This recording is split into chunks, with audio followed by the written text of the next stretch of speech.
മറ്റ് ministries YouTube ചാനലിലേക്ക് അവർക്കും സ്വാഗതം. നമ്മൾ കഴിഞ്ഞ എപ്പിസോഡിലും നമ്മുടെ ഹൃദയത്തിലെ ശുദ്ധീകരിക്കുന്ന കാര്യവും ദൈവസാന്നിധ്യത്തിൽ നമ്മൾ എങ്ങനെ കണ്ടിന്യൂസ് ആയിട്ട് നിൽക്കുകയും അവിടെയൊക്കെ നമ്മുടെ ചിന്ത ഭാരത്തിൽ നിന്ന് നമ്മൾ വിടുതൽ പ്രാപിക്കുകയൊക്കെ ചെയ്യുന്ന കാര്യങ്ങളാണ് ചിന്തിച്ചത്.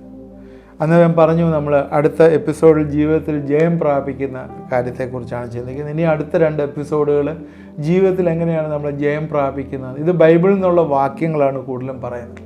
ഇത് വലിയൊരു പ്രസംഗത്തേക്ക് ഉപരിയായിട്ട് ദൈവത്തിൻ്റെ വചനമാണ് നമ്മൾ കൂടുതലായിട്ട് നമ്മളെ ബലപ്പെടുത്തേണ്ടത്. അതുകൊണ്ട് ദൈവത്തിൻ്റെ വചനത്തിൽ നിന്നാണ് കൂടുതലായിട്ട് നമ്മൾ പറയുന്നത്. യോഹന്നാന്റെ സുവിശേഷം 16-ാം അധ്യായത്തിൽ ഇങ്ങനെയാണ് എഴുതിയിരിക്കുന്നത്. 16:33 നിങ്ങൾക്ക് എന്നിൽ സമാധാനം ഉണ്ടാകേണ്ടതിന് ഇത് നിങ്ങളോട് സംസാരിച്ചിരിക്കുന്നു. ലോകത്തിൽ നിങ്ങൾക്ക് കഷ്ടമുണ്ട്, എങ്കിലും ധൈര്യപ്പെടുവീൻ, ഞാൻ ലോകത്തെ ജയിച്ചിരിക്കുന്നു. യേശു ശിഷ്യന്മാരോട് പറഞ്ഞ ഭാവമാണ്. യോഹന്നാന് 5 പുസ്തകങ്ങൾ എഴുതിയിട്ടുണ്ട്. അതിനകത്ത് നമ്മൾ അതിലെ കുറേ വാക്യങ്ങൾ നമ്മൾ ഇനി നോക്കും. അതിനകത്തെല്ലാം തന്നെ ഈ 14, 15, 16 അധ്യായങ്ങളിലൊക്കെ അവരെ ധൈര്യപ്പെടുത്തുന്ന വചനങ്ങളാണ് പറഞ്ഞത്. കാരണം മനുഷ്യന് ഏറ്റവും ഈ നാളിൽ ആവശ്യമായിട്ടുള്ളൊരു കാര്യമാണ് സമാധാനം. സമാധാനം വേണം. അവൻ്റെ ജീവിതത്തിൽ അവൻ ആഗ്രഹിക്കുന്ന ഹൃദയത്തിലെ ആഗ്രഹങ്ങൾ അവൻ നടക്കണം. അതുപോലെ സ്വസ്ഥതയോടുകൂടി പാർക്കണം. ഇതെല്ലാം ആവശ്യമാണ്. പ്രത്യേകിച്ചും ഇന്ന് കേരളത്തിലെ സാഹചര്യത്തിൽ ഏറ്റവും കൂടുതൽ കാണുന്ന ഏറ്റവും സ്വസ്ഥതയില്ലാത്തൊരു കാര്യം, പ്രത്യേകിച്ച് ഈ വനമേഖലകളോട് ബന്ധപ്പെട്ട് വന്യമൃഗങ്ങളുടെ ആക്രമണം ഇന്ന് ഓരോ ദിവസവും നമ്മൾ TV വഴിയോ അല്ലെങ്കിൽ ന്യൂസ് പേപ്പർ വഴിയോ ഒന്നിൽ കൂടുതൽ ആളുകൾ മരിക്കുന്നതായിട്ട് നമ്മൾ കാണുന്നുണ്ട്. പലയിടത്തും പുലിയുടെ ശല്യം, ആനയുടെ ശല്യം, ഇപ്പം തന്നെ കൃഷി സാധനങ്ങളെല്ലാം തന്നെ അവിടെ മാത്രമല്ല, ഈവൻ ടൗൺ ഏരിയയിൽ പോലും പന്നിയും ബാക്കിയുള്ള മൃഗങ്ങളും വന്നിട്ട് നശിപ്പിച്ച് കളയുന്ന അനുഭവങ്ങളും കാണുന്നു.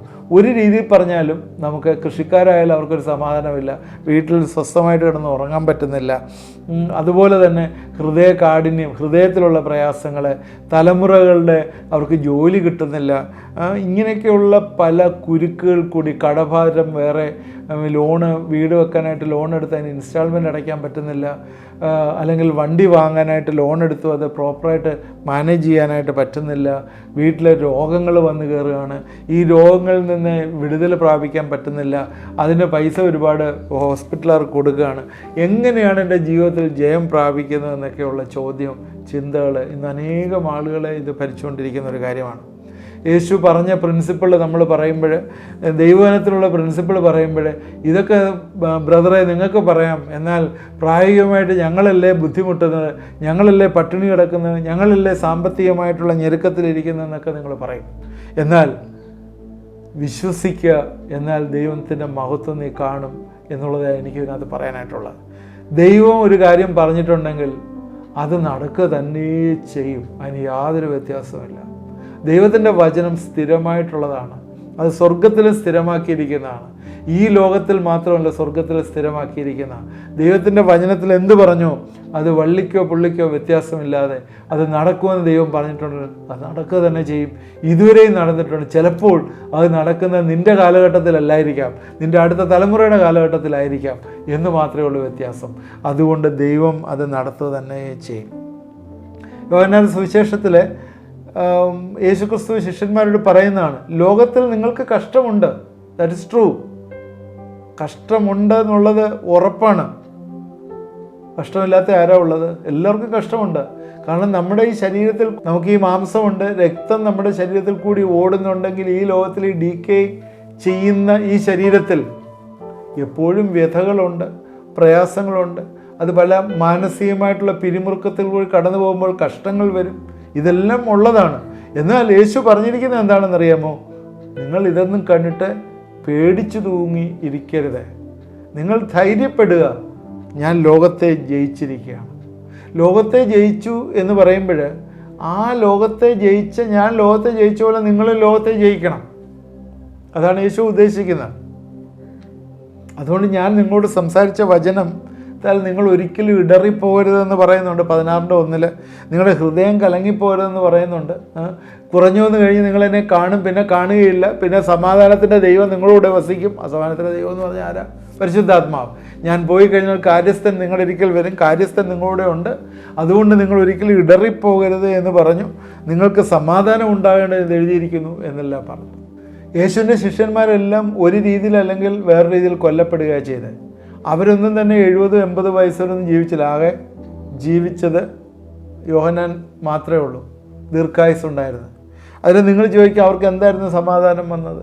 യേശുക്രിസ്തു പഠിപ്പിച്ചതല്ല ഇത്. എന്നാൽ അവർക്ക് സമാധാനം ഉണ്ടായിരുന്നു. ദൈവഹൃദയത്തിൽ അവർക്ക് സമാധാനം ഉണ്ടായിരുന്നു.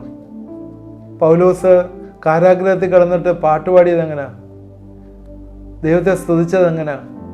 കാരണം അവരുടെ ഹൃദയവും അവരുടെ മനസ്സും ഒക്കെ കർത്താവിൻ്റെ ഏകാഗ്രതയിലായിരുന്നു. ഈ ലോകത്തിലുള്ള കാര്യങ്ങളൊന്നും അവരെ ബാധിച്ചിരുന്നില്ല എന്ന് തന്നെ പറയാം. കാരണം അവരുടെ മനസ്സ്, അവരുടെ ഹൃദയം എപ്പോഴും കർത്താവിലായിരുന്നു, കർത്താവിൻ്റെ ഏകാഗ്രതയിലായിരുന്നു. അതിൽ നിന്ന് മാറ്റാനായിട്ട് പറ്റിയില്ല. അതുകൊണ്ട് ധൈര്യപ്പെടുത്തുന്ന വചനങ്ങൾ ദൈവവചനത്തിൽ നമുക്ക് തന്നിട്ടുണ്ടെങ്കിൽ നമ്മളത് ഏറ്റെടുക്കുമ്പോഴേ, അന്നത്തെ കാലത്തെ പോലെയല്ല, പണ്ടത്തെ കാലത്തെ പോലെയല്ല, അതിനേക്കാളും കൂടുതൽ ദൈവകൃപ എന്ന് വ്യാപരിക്കുന്ന സമയമാണ്. കാരണം ഒരുപാട് അതിക്രമവും അനീതിയും ലോകത്തിലെ പിശാച് കുത്തി നിറച്ചുകൊണ്ടിരിക്കുമ്പോൾ, നിങ്ങളൊരു സാധനം കയ്യിലെടുത്താൽ, ഏത് സാധനം ആയിക്കോട്ടെ, അവിടെ എല്ലാം അതിൽ കൂടി ഒരു അനീതി പ്രവർത്തിക്കാൻ വേണ്ടി പിശാച് അവിടെ പ്രവർത്തിച്ചുകൊണ്ടിരിക്കുമ്പോൾ, ഞാനത് പറയുന്നത് ബൈബിളിൽ ഇല്ലാത്ത കാര്യമാണ്, ഞാൻ പറയുന്നത് ഇങ്ങനെയാണ്.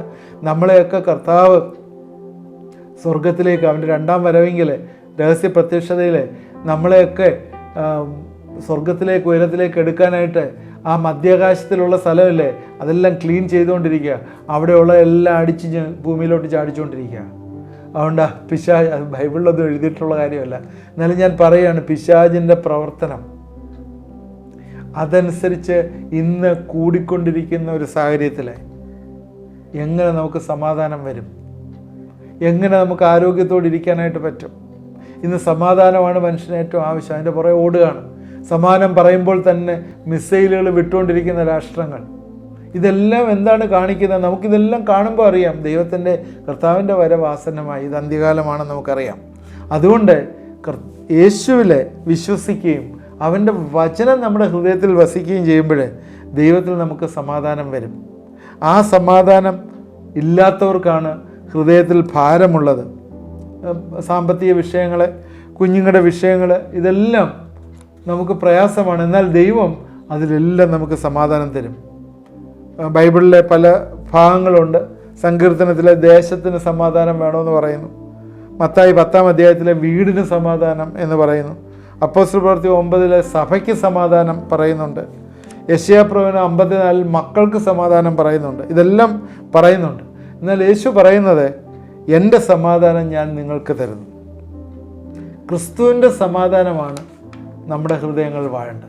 ഈ സമാധാനം, പീസ് എന്നൊക്കെ പറയുന്നത്, ഷാലോം എന്നൊക്കെ പറയുന്നത് ശരിക്കും പരിശുദ്ധാത്മാവ് നമ്മുടെ ഹൃദയങ്ങൾ വസിക്കുമ്പോഴുള്ള ആ ഒരു സ്റ്റേറ്റ് ഓഫ് മൈൻഡാണ്. എന്ന് വെച്ചാൽ ചുറ്റുമൊക്കെ പ്രയാസങ്ങളുണ്ട് അല്ലേ, ഒരുപാട് കഷ്ടതയിൽ കൂടെ കടന്നു പോകുന്നുണ്ട്. ലോകത്തിൽ കഷ്ടമുണ്ട്. എന്നാൽ ആ കഷ്ടതയുടെയൊക്കെ മധ്യത്തിലും we will have the peace of mind. ആ മനസ്സിനൊരു സമാധാനം. കാരണം പരിശുദ്ധാത്മാവിടെ വസിക്കുകയാണ്. അതാണ് സമാധാനം തരുന്നത്. സങ്കീർത്തനക്കാരൻ 46 പറയുന്നത് എന്താണ്? കഷ്ടങ്ങളിൽ അവൻ ഏറ്റവും അടുത്ത തുണയായിരിക്കുന്നു അല്ലേ. നമുക്ക് കഷ്ടമുണ്ട്, എന്നാൽ കഷ്ടങ്ങളുടെ ഏറ്റവും അടുത്ത തുണയായിരിക്കുന്നു. പൗലോസ് പറയുന്നത് എന്താണ്? സകലവിധ കഷ്ടമുണ്ടെങ്കിലും ഞാൻ ഇടുങ്ങിയിരിക്കുന്നില്ല. ഒരുപാട് കഷ്ടം കർത്താവിന് വേണ്ടി ഏറ്റെടുത്തു, എന്നാലും ഞാൻ ഇടുങ്ങിയിരിക്കുന്നില്ല. ഈ ലോകത്തിലെ കഷ്ടമൊന്നും സാരമില്ല. തെസ്സലോനിക്ക സഭയ്ക്ക് ലേഖനം എഴുതുമ്പോൾ ഇങ്ങനെയാണ് എഴുതുന്നത്: ബഹു കഷ്ടം സഹിക്കേണ്ടി വന്നിട്ടും നിങ്ങൾ പരിശുദ്ധാത്മാവിനെ പരിശുദ്ധാത്മാവിലുള്ള സന്തോഷത്തോടെ വചനം കൈക്കൊണ്ട് വചനത്തിലും പരിശുദ്ധാത്മാവിൻ്റെ ശക്തിയിലും വചനം വന്ന് നിങ്ങളെ രൂപാന്തരപ്പെടുത്തി. അതിന് പരിശുദ്ധാത്മാവിൻ്റെ സന്തോഷത്തോടെ വചനം കൈക്കൊണ്ടുകൊണ്ട് നിങ്ങൾ കർത്താവിനും എനിക്കും അനുകാരികളായി തീർന്നു എന്നാണ് പറയുന്നത്. അതുകൊണ്ടൊരു കാര്യം മനസ്സിലാക്കുക, കഷ്ടമുണ്ട്, പ്രയാസമുണ്ട്. എന്നാൽ ഈ കഷ്ടത്തിൻ്റെ മധ്യത്തിൽ നമ്മൾ തളർന്നു പോകുന്നവരല്ല. നമ്മൾ ചിറകടിച്ച് കഴുകന്മാരെ പോലെ മേലോട്ട് പ്രയാണം ചെയ്യാനായിട്ട് നമ്മളെ വിളിച്ചിരിക്കുകയാണ്. ഇടയ്ക്ക് കഴുകന് ചിറകൊക്കെ കൊത്തിക്കളയും, ചിറകിൻ്റെ ഫെദേഴ്സൊക്കെ കൊത്തിക്കളയും, പുതിയത് കിളിർത്ത് വരും, അത് ശക്തി പ്രാപിക്കും, മേളത്തെ ലെവലിലേക്ക് പോകും.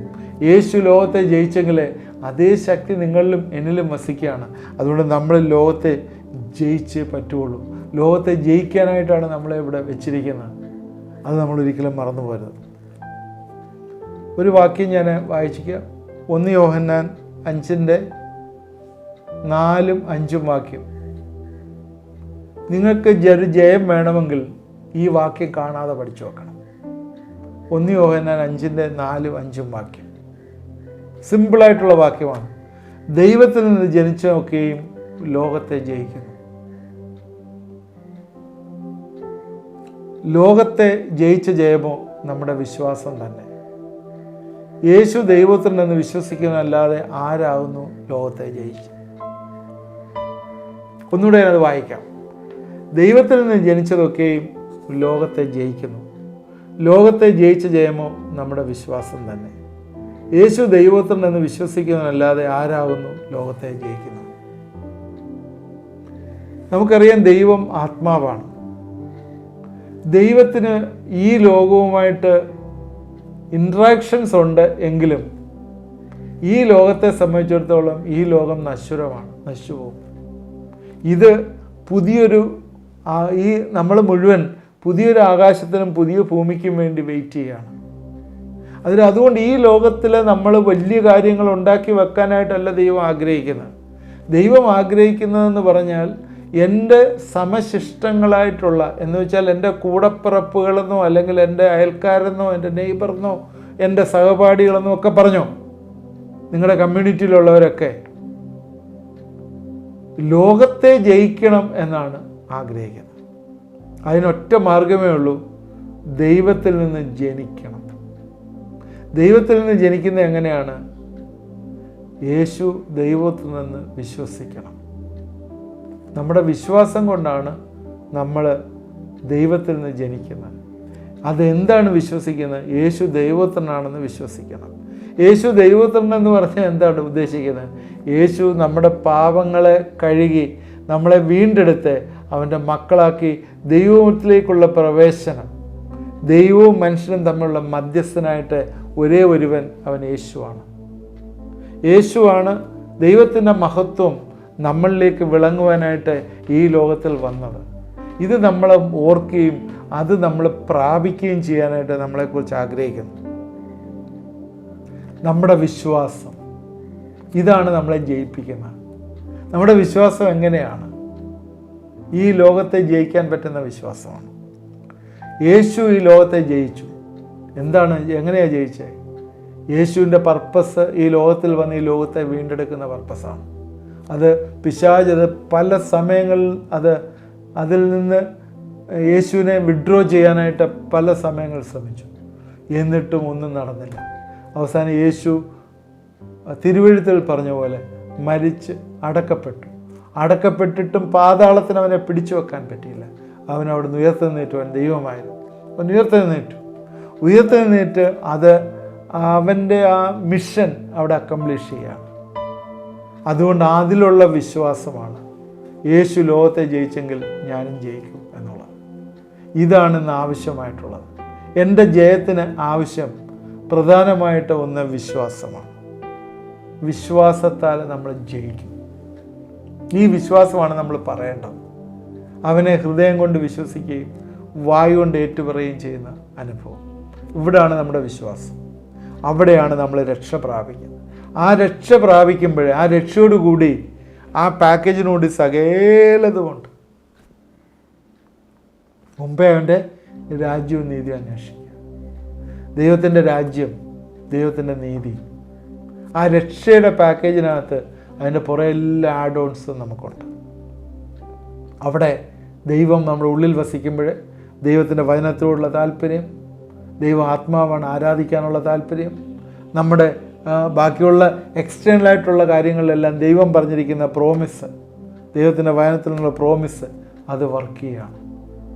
അതല്ലേ ഞാനും നീയും നിങ്ങളുമൊക്കെ ഇന്നും സുവിശേഷത്തിൻ്റെ വക്താക്കളായി നിൽക്കാനുള്ള കാരണം. വേറെ ഒന്നുമല്ല, ആ വിശ്വാസത്താലാണ്. ഈ വിശ്വാസത്താൽ നമ്മൾ ലോകത്തെ ജയിക്കും. ഒരേ ഒരു പോയിൻ്റാണ് ഞാൻ ഇന്ന് പറഞ്ഞത്. നമുക്ക് സമാധാനം ആവശ്യമാണ്. നമുക്ക് ഈ ലോകത്തിൽ ജീവിക്കുമ്പോൾ കഷ്ടങ്ങളുണ്ട്, നമ്മൾ ഈ ലോകത്തിൽ ജീവിക്കുമ്പോൾ പ്രയാസങ്ങൾ ഒരുപാടുണ്ട്.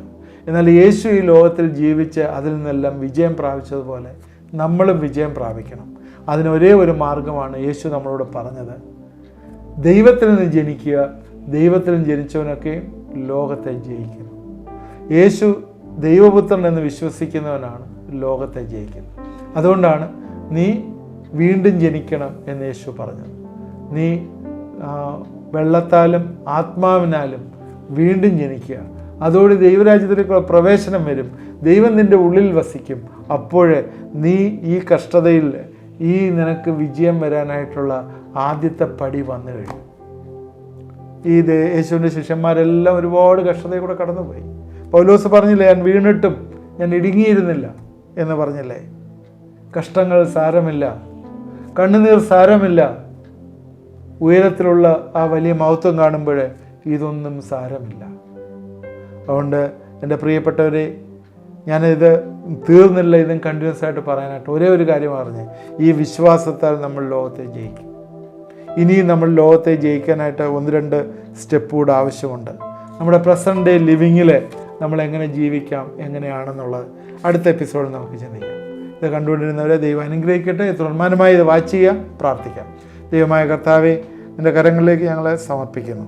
ഈ ലോകത്തിലെ കഷ്ടവും പ്രയാസങ്ങളും ഉണ്ട്, അത് ജയിക്കാനുള്ള കൃപ നീ ഞങ്ങൾക്ക് തരണം. ദൈവമേ, നീ ജയിച്ചെങ്കിൽ ഞങ്ങളും ജയിച്ചേ പറ്റുള്ളല്ലോ കർത്താവേ. അതുകൊണ്ട് ഞങ്ങൾ ലോകത്തെ ജയിക്കുവാനായി ദൈവവചനപ്രകാരം ആ വിശ്വാസം ധാരാളമായി ഞങ്ങളുടെ ഹൃദയങ്ങൾ തരണമേ എന്ന് പ്രാർത്ഥിക്കുന്നു. ഹൃദയം കൊണ്ട് ഞങ്ങളെ സ്വീകരിക്കുകയും വായ് കൊണ്ട് ഏറ്റുപറയുകയും ഞങ്ങൾ ദൈവത്തിൻ്റെ മക്കളാണ് എന്നുള്ള വലിയ അവകാശത്തിൽ ജീവിക്കുകയും ചെയ്യുവാനായിട്ട് ഈ ദിവസങ്ങൾ സഹായിക്കും. എന്നെ കണ്ടുകൊണ്ടിരിക്കുന്ന ആരെങ്കിലും കർത്താവിൻ്റെ ഈ വലിയ രക്ഷയിലേക്ക് വരുന്നില്ലെങ്കിൽ നിങ്ങൾ ആ ഹൃദയത്തിലോട്ട് കൈവച്ച് യേശുവേ നിൻ്റെ ഹൃദയത്തിൽ കടന്നു വരണമെന്നൊന്ന് പ്രാർത്ഥിക്കും. നിങ്ങൾക്ക് വലിയൊരു വിടുതൽ നിങ്ങളുടെ ജീവിതത്തിൽ വരും. സ്തോത്രം. ഏതെങ്കിലുമൊക്കെ നിരാശയുടെ ഘട്ടങ്ങളിൽ ഇരിക്കുന്നവരെ നിങ്ങളുടെ വിശ്വാസം ഒന്ന് ഏറ്റുപറയുമോ? ദൈവം എൻ്റെ പിതാവാണ്, അബ്ബാ പിതാവേ എന്ന് വിളിച്ച ദൈവത്തിൻ്റെ സന്നിധിയിൽ ഞാൻ കടന്നു വന്നിരിക്കുന്നു. എൻ്റെ ഈ നിരാശയുടെയും ഈ നെടുവീർപ്പിൻ്റെയും ഘട്ടത്തിൽ, ഈ കഷ്ടതയുടെ ഘട്ടത്തിൽ ദൈവം എൻ്റെ ഏറ്റവും അടുത്ത തുണയായി എന്നെ വിടുവിക്കാനായിട്ട് മതിയായിട്ടുള്ളതാണെന്ന് നിങ്ങളൊന്ന് ഉറച്ച് ശബ്ദത്തിലൊന്ന് പ്രാർത്ഥിക്കുമ്പോൾ ദൈവം നിങ്ങളെ വിടുവിക്കുന്നതായിട്ട് കാണാം. ദൈവമേ, എന്നോട് ചേർന്ന് പ്രാർത്ഥിച്ചവരെ നീ അനുഗ്രഹിക്കണമേ. നാളെ മെഡിക്കൽ ചെക്കപ്പിന് പോകാനായിട്ടുള്ള ചില ആളുകൾ ഇത് ശ്രദ്ധിക്കുന്നു. ചില നിരാശയുടെ ഘട്ടങ്ങളിൽ എന്താണെന്ന് അറിയത്തില്ല. ആ നിരാശയുടെ ഘട്ടങ്ങളിൽ നിങ്ങൾക്കൊന്നും സംഭവിക്കത്തില്ല, ദൈവം നിങ്ങളെ വിടുവിക്കും. നിങ്ങളൊന്ന് പ്രാർത്ഥിക്കുമോ? ഹൃദയം നുറുങ്ങിയവർക്ക് യഹോവ സമീപസ്ഥൻ, മനസ്സ് തുറന്നവരെ അവൻ വിടുവിക്കുന്നു. നീതിമാന്മാരുടെ അനർത്ഥങ്ങൾ അസംഖ്യമാകുന്ന യഹോവ എല്ലാറ്റിൽ നിന്നും അവരെ വിടുവിക്കുന്നു. ഞങ്ങളുടെ അനർത്ഥങ്ങൾ എത്ര അസംഖ്യമായാലും അതിൽ നിന്ന് വിടുവിക്കുന്ന കർത്താവേ, എന്നോട് ചേർന്ന് പ്രാർത്ഥിക്കുന്ന ഈ ഹോസ്പിറ്റൽ കേസിലെ കർത്താവേ, നീ ഒരു വിടുതൽ കൊടുക്കും. നാളെ തന്നെ അവിടെ ചെന്ന് ചെക്ക് ചെയ്യുമ്പോൾ ഒരു പ്രയാസവുമില്ല എന്ന് പറഞ്ഞ് ഒരു വിടുതൽ നീ കൊടുക്കണമേ എന്ന് പ്രാർത്ഥിക്കുന്നു. ശ്വാസകോശവുമായിട്ട് ബന്ധപ്പെട്ട് ചില പ്രയാസത്തിലിരിക്കുന്ന ചില വ്യക്തികൾ, ശ്വാസം മുട്ടലിൻ്റെ പ്രയാസമായിരിക്കുന്ന ചില വ്യക്തികൾ ഇത് കാണുകയും പ്രാർത്ഥിക്കുകയും ചെയ്യുന്നു. ഇന്ന് രാത്രിയിൽ തന്നെ ദൈവത്തിൻ്റെ വലിയൊരു വിടുതൽ നിങ്ങൾക്ക് പ്രവേശിക്കും. നിങ്ങൾ ഉള്ളിലേക്ക് പ്രവേശിക്കുന്നു. ആ കഷ്ടത്തിൽ നിന്ന് ദൈവം നിങ്ങളെ വിടുവിക്കുന്നു.